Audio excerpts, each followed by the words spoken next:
Hey guys, it's Mitch. How's it going? We're back for some more Extreme Prejudice. We've reached the halfway point, and I've been kind of looking forward to doing this one for quite some time, actually.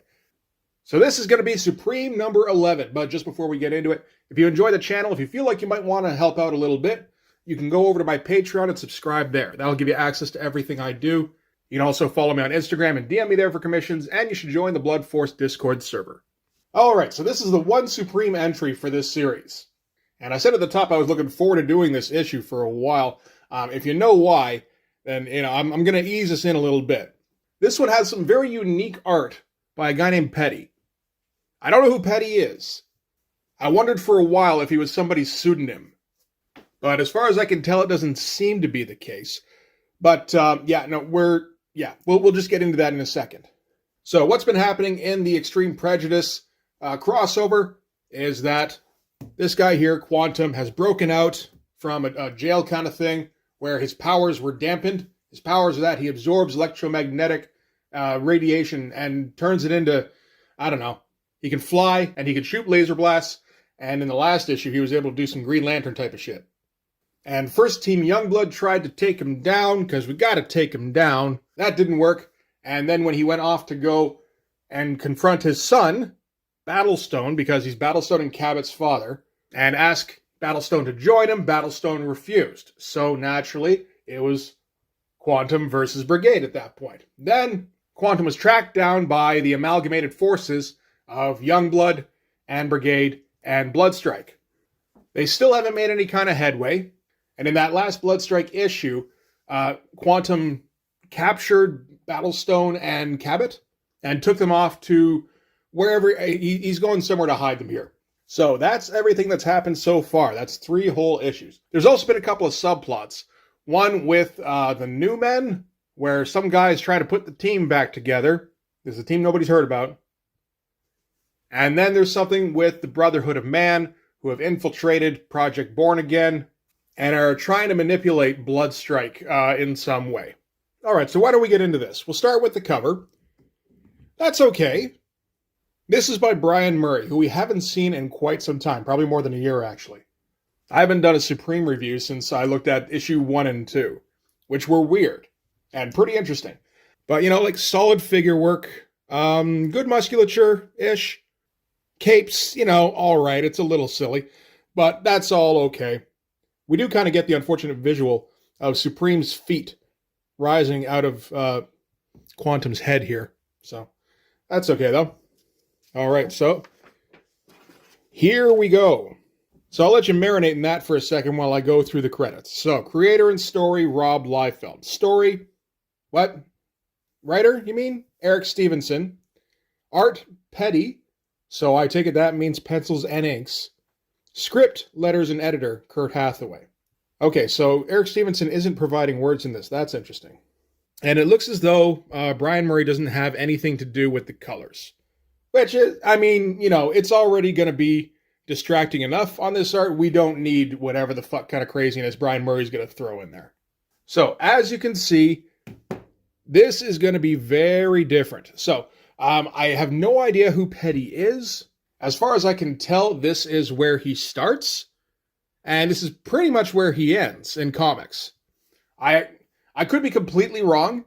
Hopefully I am, because I hope he went into something else. But as far as I can tell, he did this issue of Supreme and one maybe like 5 issues later. And we can see here that Petty likes him. Well, for one thing, you can't really tell here, but he loves Todd McFarlane's line work. You'll see it on the next page.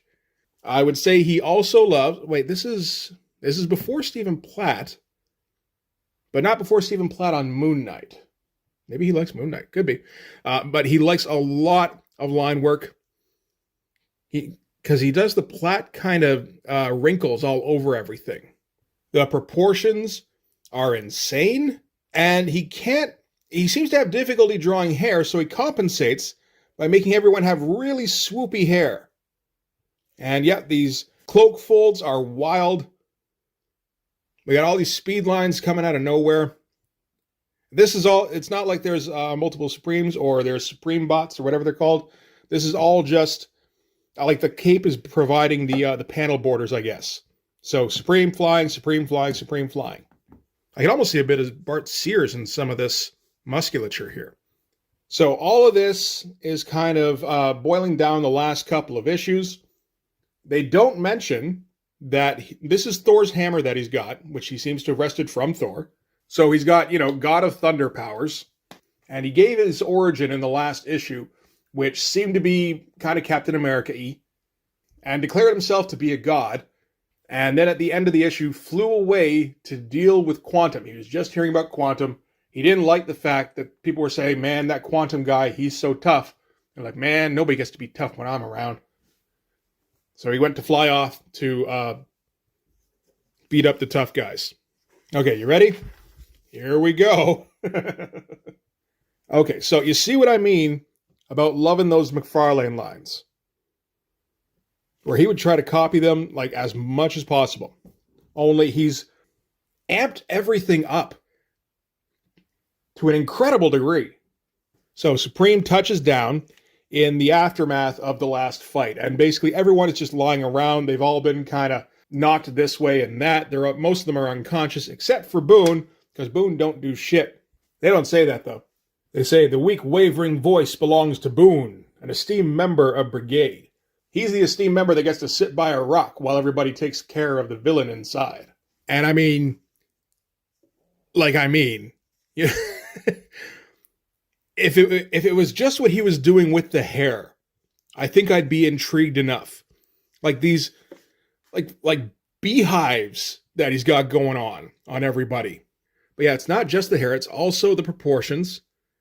It's the weird cartoony faces with way too much line work. And again, you see like just pumping up the intensity to like a weird degree. This is shades of Walter McDaniel. Only not trying nearly as hard as Walter McDaniel to make mainstream comics. So Boone explains to Supreme that they tried to ambush Quantum in the last issue and weren't able to make any kind of headway. So we recap Quantum's motivation. He wants revenge on humanity for slaughtering a bunch of New Gene people from Quantum's glory days. And he tried to recruit Battlestone and Cabot to join him in doing the same. When they refused, he branded them as enemies to his cause and took them prisoner. And Supreme asks him where they all went. And he said, I don't know, but you'll have no trouble tracking him. He left just a minute ago. So yeah, that's your first experience to Petty. And it's not just, the cartoonies and the hair and the line work and all of that. This design is fucking nuts. With everybody emerging from the black, I guess we're inside of Quantum's cape right now. And it's, just kind of like montaging in and out. All kind of works. So from there, we're going to cut to the abandoned headquarters of the Renegade super team known the world over as Brigade. And this is in Malibu, California. So this might have been their hideout in the miniseries. Well, in issue 1, basically. Because I don't think they've ever come back to this. So I guess that's where Quantum took Battlestone and Cabot. So Quantum keeps trying to convince his sons that they need to join him. And they need to take part in his revenge. And Battlestone's reply is, we don't want to help you at all because you helped take away our mother. Which is like, okay. But like, what he really should have said was, we're both dead. We've died so many times. Revenge doesn't mean fucking shit. And of course, we've got all this like swoopy hair, the swoopy cape. We've got a fair amount of detail in the backgrounds, but not intense detail, I suppose. But this is our close-up of Quantum here, which is fucking great. And Quantum just kind of goes... This is how people have arguments in the Extreme Universe where, one person will explain his position. And then the other person will say, you're wrong. This is my position. And then the first person will explain his position again. And then they'll keep doing that for a while. So Quantum is going to try again and just be like, yo, come on, like join me. Join and we'll be a family again, a revenge family. And Battlestone says, no, again, your mad plan for retribution will only lead to your own demise. You become too strong too fast. You can't keep drawing the kind of energy.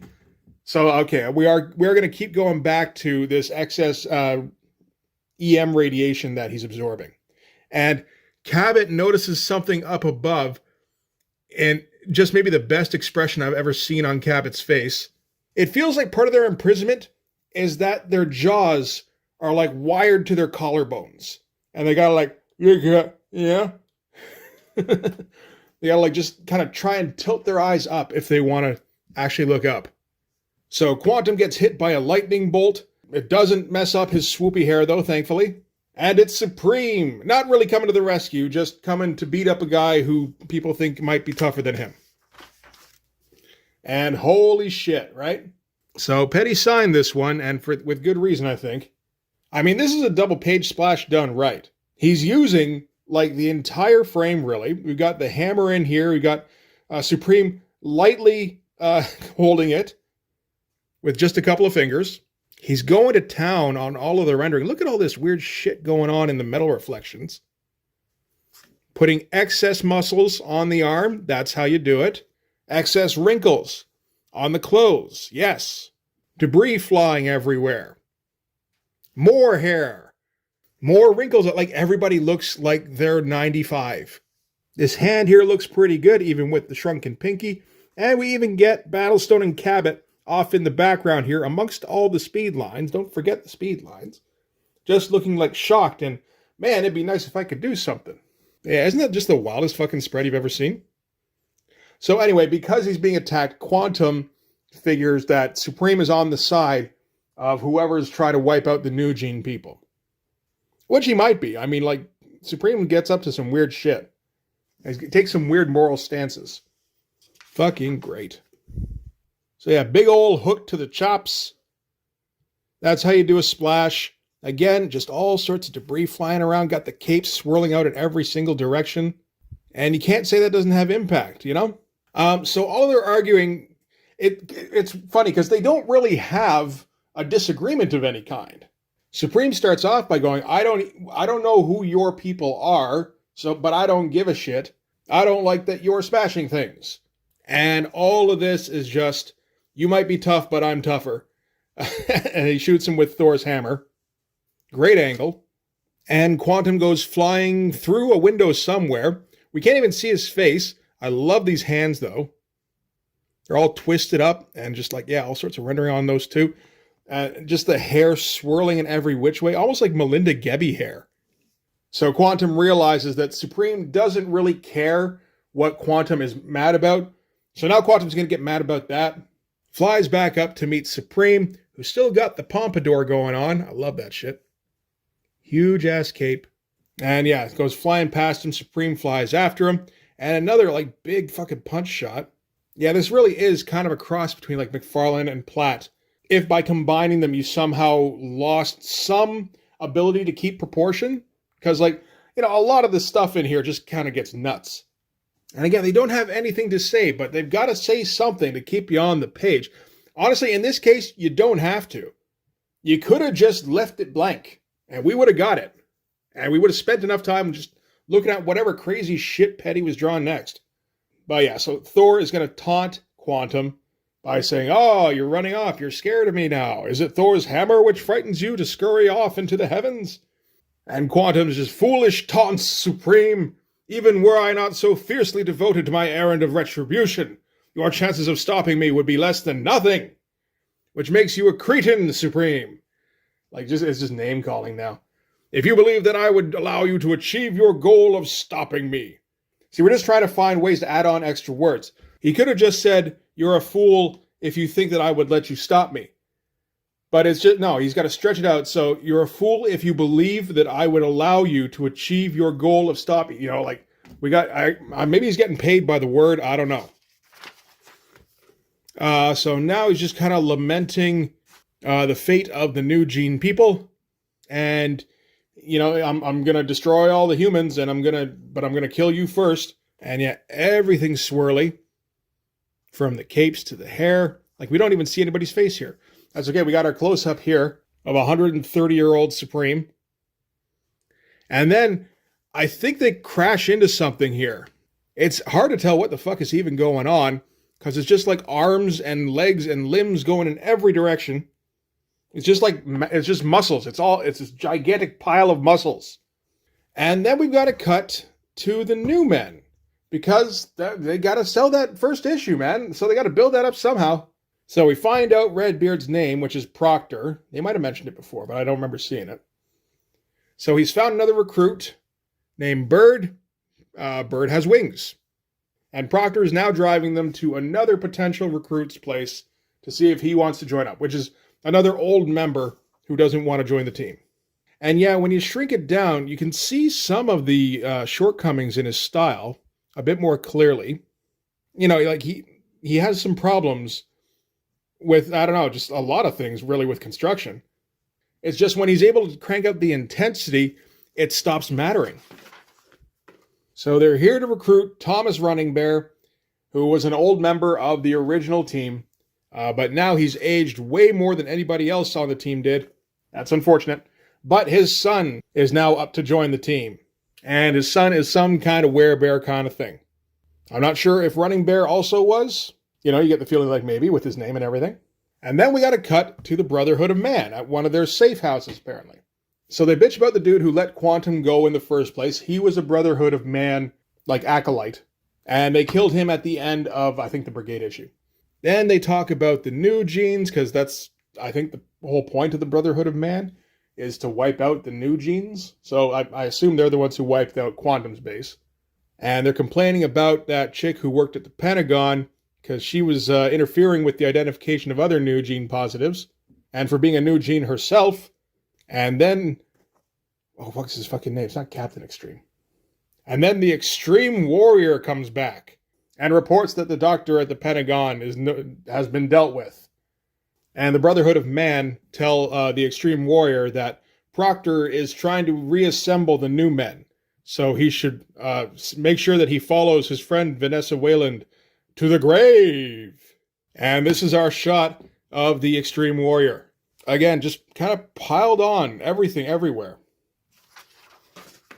So at this point, Quantum turns the tide of the battle by exposing Supreme to massive doses of the electromagnetic radiation that he's been storing up inside him. Which is kind of an interesting little twist, actually. And Supreme starts to get a little dizzy. And again, just fantastic fucking page here. Who needs a panel border? We can tell exactly where the split is. This stuff looks great. They do look like they're in mid-coitus, but that's okay. I love everything going on here. We get the close-up on Quantum's swirly hair. And again, he does these hands really nicely. He's taken the right lessons from Todd for the hands. I keep saying, I don't know how Todd gets, so much detail in the hands. Petty figured it out, though. So anyway, at this point, Quantum takes Supreme up into the atmosphere to finish him off. And then we cut back down to a news reporter. News reporter has been featured a fair bit in Supreme, as far as I can tell. So I guess she's probably like a Lois Lane comparable. And she's just kind of saying what happened at the end of the last issue, which is a weird place to put a recap. So I guess first she's reporting on all the damage being done at the Arizona compound by the battle between Quantum and Brigade and, all of them. And then reporting that Quantum flew away with 2 men. And then immediately thereafter, Supreme showed up, and then immediately thereafter left again. And she kind of ruminates on the fact that the last time Quantum was active, Supreme wasn't on the planet. So he's not actually familiar with what Quantum's abilities are. And now we're cutting to Grislock, which, if we recall from Supreme number 2, was the extremely creepy, psychopathic genius nemesis of Supreme, who was in prison, but appears to be no longer. And he's watching his big screen TV with some guy named Horace, who doesn't like the fact that Supreme is fighting somebody other than him, because Supreme might lose. And if Supreme loses, Supreme might die, and then Grislock can't get his revenge. And if Quantum does end up killing Supreme, then Grislock is going to come after him and make him pay for taking his prey from him when he's so close to victory after so long or something. Kind of weird choices, picking almost the exact same angle for these 2 panels. And this is photocopied, yeah, but I don't think anything else in here is. No, it doesn't look like it. And this close-up on Grislock is fantastic. Again, just nearly swooning. He's so pissed off. And so many wrinkles all over his face, so much rendering. That's awesome. Very much like what Todd would do, but also not what Todd would do, because Todd would find a more stylish way to do things.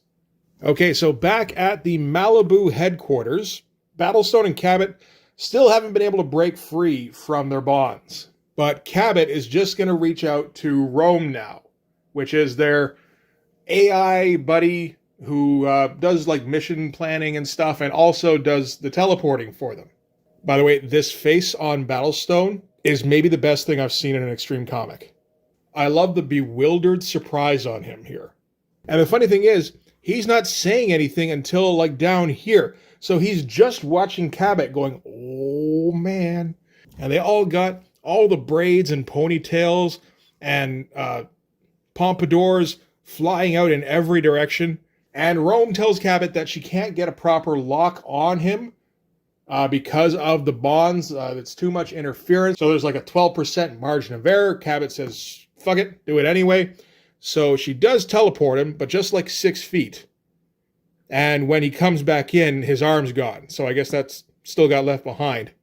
And I do like the blood, actually. Kind of dripping down him here. It's gross, but like, I don't know. I like that particular style of rendering blood. It's pretty good. And Cabot is just going to leave Battlestone here. He figures that Project Born Again can fix him up with a new arm. And at this point, he tells Battlestone that I didn't want your help on this anyway, so like figure out your own shit now. I gotta say, even with the art aside,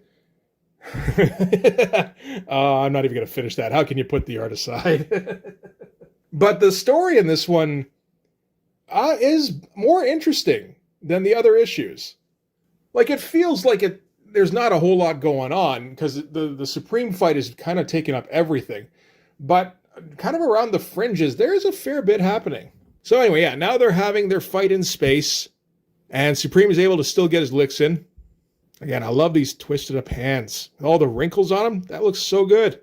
And this is like straight up Spawn power signature stuff. Man, this guy's doing his homework. But yeah, anyway, he punches on Quantum, and Quantum replies by shooting him with his power blasty thing. And Supreme flies back down to Earth, and for the first time in decades, he gasps for breath as the wind screams past his ears. That's kind of interesting. And I love this shot of Quantum here. Again, all the flowy hair. And he's doing his own inks, too. So all this varying line weight, that's all him, eh? Like, sometimes it doesn't look great. There's times where it's thin where it shouldn't be. But on this fluid kind of stuff, there's a lot of interesting thick and thin going on here. Anyway, Quantum is now going to go back to the business of destroying all of humanity. Meanwhile, Supreme has landed somewhere in a remote area in South America. And he kind of comes to in a bit of pain, actually. And he goes to fly back up to Quantum, only he finds himself without the ability to fly. It is as though you or I were to discover that we could not walk. So that might be worth following up on some point. Look at that cool pose. That's a great pose. That straight up McFarlane eye. We're not done yet, eh? I kind of love this comic. Okay, so this is sometime later at Youngblood HQ. So this is after the battered members of Bloodstrike and Brigade have been revived and briefed by Team Youngblood. And Sentinel is reporting right now that Quantum has defeated Supreme. And Supreme has mopped the floor with a few members here, actually. I mean, he did meet Sentinel before. He met Bloodstrike, and that didn't go so well for them. And further, Sentinel is reporting that Quantum is sucking up too much EM radiation now, and he's created a shortage that threatens the future of the entire world. I keep waiting for them to trip up on EM energy, but they seem to be kind of holding their own so far. I'm not sure that it's something that can be sucked up, but, if that did happen, yeah, that would be a serious problem. And not to mention that he's also overloading himself and putting his own life at risk. Aww. It appears we have a suicide mission staring us in the face, but under the current circumstances, I see no other choice but to forge ahead. We can choose to die waiting for the inevitable, or attempt to save ourselves along with the world, but we need to be ready. We need a plan. And I'm kind of happy to see, like, Petty's version of everybody in the Extreme Universe here, really. We got his Deadlock, we got his Photon with his fire afro. I dig it. There's his Tag with, again, the wavy hair. Very nice. Same with Thermal. Cold Snap's way in the back. It feels like he didn't have much to do with him. But Boone still has his gigantic bouffant. And we even get Dutch in there. Although no bunny ears for Dutch. Okay. So anyway, they're going to go confront Quantum, even though they've been defeated every time they try to do that, and they have no better plan. Sentinel starts to think that they might have to approach Stormwatch about help, but they get interrupted by someone here. And again, we get our close-ups, and I'm living for these close-ups. Because the closer you get, the more wrinkles you can put in there, and wrinkles are life. But anyway, they've been interrupted by the new men. They've finally arrived, and this is their first appearance with all the swirly hair. And that's going to do it for Supreme number 11. And poor Black and White has to try and follow that up. We won't dwell on it. That would be mean.